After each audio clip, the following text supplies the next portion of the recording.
এখন আমরা আলোচনা করব আমাদের চতুর্থ অধ্যায়ের পর্ব 2 এর আলোচনা নিয়ে।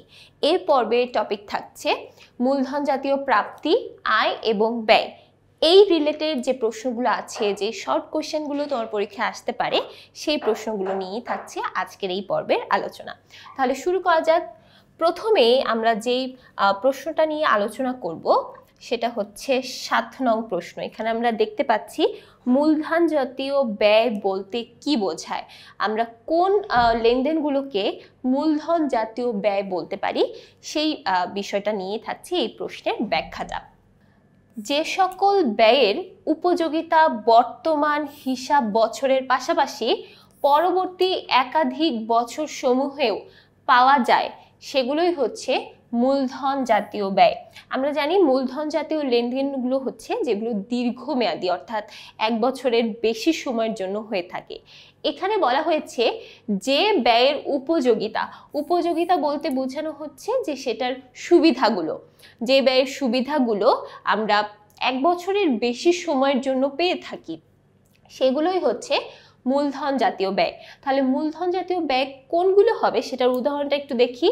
স্থায়ী সম্পত্তি যেমন জমি, আসবাবপত্র, যন্ত্রপাতি, মোটর গাড়ি ইত্যাদি যখন আমরা ক্রয় করি, অথবা স্থায়ী সম্পত্তি ক্রয় সংক্রান্ত অন্যান্য খরচ যেমন সম্পদ ক্রয়ের আমদানি শুল্ক, জাহাজ ভাড়া, পরিবহন খরচ, সংস্থাপন ব্যয়। অর্থাৎ তুমি যখন একটা স্থায়ী সম্পত্তি কিনবে, সেই স্থায়ী সম্পত্তির মূল্য পাশাপাশি সেই স্থায়ী সম্পত্তি কেনার সময় তোমার যে ব্যয়গুলো হয়েছে, ক্রয় সংক্রান্ত যে খরচগুলো হয়েছে, সেগুলোকেও কিন্তু আমরা মূলধন জাতীয় ব্যয় বলে ধরে নেব। তাহলে এই মূলধন জাতীয় এই ব্যয় স্বরূপ গণ্য করা হবে কোনগুলো? যেগুলো আমরা স্থায়ী সম্পত্তি ক্রয় করব এবং যেই সম্পত্তিগুলো ক্রয় করেছি সেই সম্পত্তিগুলোর অন্যান্য খরচ বা ক্রয় সংক্রান্ত খরচ রিলেটেড যে বিষয়গুলো থাকবে সেই বিষয়গুলোকে। যেমন ধরো তুমি একটা এসি ক্রয় করলে এবং সেই এসিটা ক্রয় করার পরে সেই এসিটা সংস্থাপন করার জন্য তোমার যেই ব্যয়টা হলো, সেটাকেও কিন্তু আমরা ওই এসির খরচ বাবদ বা মূলধন ব্যয় বাবদই ধরে নিব। এরপর আমরা চলে যাচ্ছি আমাদের পরবর্তী প্রশ্ন 8 নং প্রশ্নে। 8 নং প্রশ্নে বলা হচ্ছে মূলধন জাতীয় আয় মূলধন জাতীয় প্রাপ্তিরই একটা অংশ। খুবই গুরুত্বপূর্ণ একটা প্রশ্ন। মূলধন জাতীয় আয়টা মূলধন জাতীয় প্রাপ্তির মধ্যকারী একটা অংশ। এটা কিভাবে আমরা ব্যাখ্যা করতে পারি? যেসব প্রাপ্তি অনিয়মিত টাকার পরিমাণ বড় এবং 1 বছরের অধিক সময় সুবিধা ভোগ করা যায়, তাই হচ্ছে মূলধন জাতীয় প্রাপ্তি।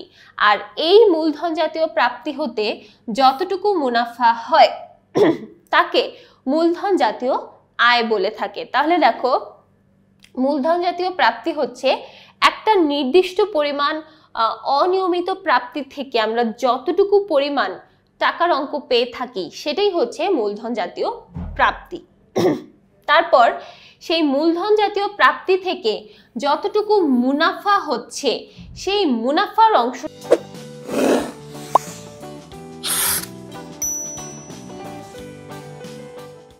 হচ্ছে শুধুমাত্র মূলধন জাতীয় আয়। তাহলে একটা উদাহরণ দিয়ে যদি আমরা একটু বলে থাকি, তাহলে দেখো, ধরা যাক একটা পুরাতন আসবাবপত্র বিক্রয় করা হলো 1 লক্ষ টাকা দিয়ে, যার ব্যবহার পরবর্তী মূল্য 50,000 টাকা। এখানে মূলধন জাতীয় প্রাপ্তি সবটুকু অর্থই 1 লক্ষ টাকা। তাহলে দেখো, আমরা এই আসবাবপত্রটা বিক্রি করে যতটুকু অর্থ পেয়েছি সম্পূর্ণ অর্থটাই হচ্ছে মূলধন জাতীয় প্রাপ্তি। কিন্তু সেই মূলধন জাতীয় প্রাপ্তি থেকে তুমি ব্যবহার পরবর্তী মূল্য 50,000 টাকা বাদ দিয়ে যে অংশটা পাবে সেটাই হচ্ছে শুধুমাত্র মূলধন জাতীয় আয়। তাহলে দেখো, মূলধন জাতীয় আয় 1 লক্ষ মাইনাস 50,000 টাকা অর্থাৎ 50,000 টাকা।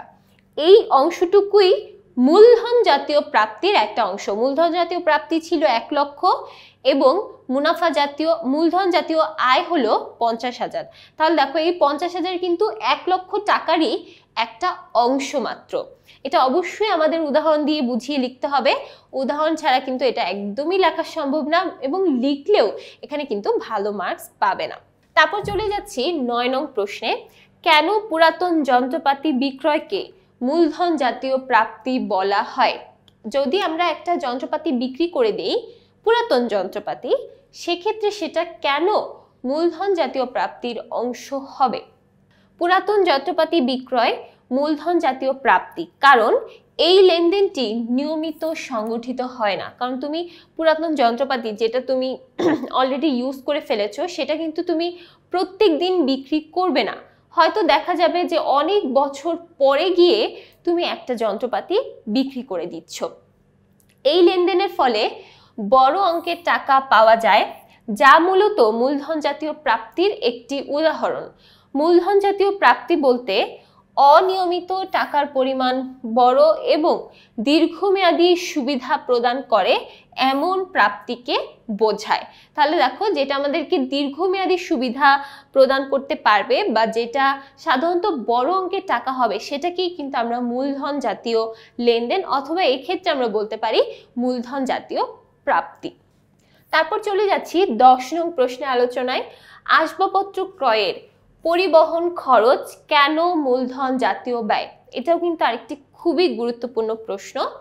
বলা হচ্ছে যে আসবাবপত্র ক্রয় করার সময় সেটার যে পরিবহন খরচটা আমাদের পরিশোধ করতে হয়, অর্থাৎ আসবাবপত্র তোমার বহন করে নিয়ে আসার জন্য যে খরচটা, সেটা হচ্ছে পরিবহন খরচ। তাহলে এই খরচটাকে কেন আমরা মূলধন জাতীয় ব্যয়ের মধ্যে ফেলতে পারি, সেটা এখানে বলা হয়েছে। আসবাবপত্র ক্রয়ের পরিবহন খরচ স্থায়ী সম্পদ ক্রয় সংক্রান্ত অন্যান্য খরচ। স্থায়ী সম্পত্তি এখানে আসবাবপত্র এবং এটা ক্রয় সংক্রান্ত খরচের মধ্যে পড়ে যাচ্ছে পরিবহন খরচ। স্থায়ী সম্পদ ক্রয় সংক্রান্ত অন্যান্য খরচ মূলধন জাতীয় খরচ হিসেবে গণ্য হয়, কারণ এই ব্যয়গুলো অনিয়মিত সংগঠিত হয়। অর্থাৎ তুমি যখন আসবাবপত্র ক্রয় করবে শুধুমাত্র তখনই কিন্তু সেই খরচটা হচ্ছে, আদারওয়াইজ সেই খরচটা কিন্তু হচ্ছে না। এই জন্য সেটাকে আমরা এই মূলধন জাতীয় ব্যয়ের মধ্যেই ফেলে দিই।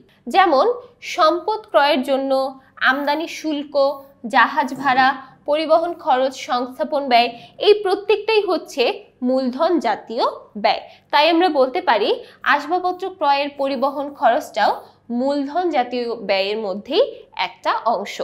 এই ছিল আমাদের এই পর্বের আলোচনা। আশা করছি প্রত্যেকটা প্রশ্ন সবাই খুব ভালোভাবে বুঝতে পেরেছো। পরবর্তী পর্ব দেখার জন্য সবাইকে আমন্ত্রণ জানাচ্ছি। ধন্যবাদ সবাইকে।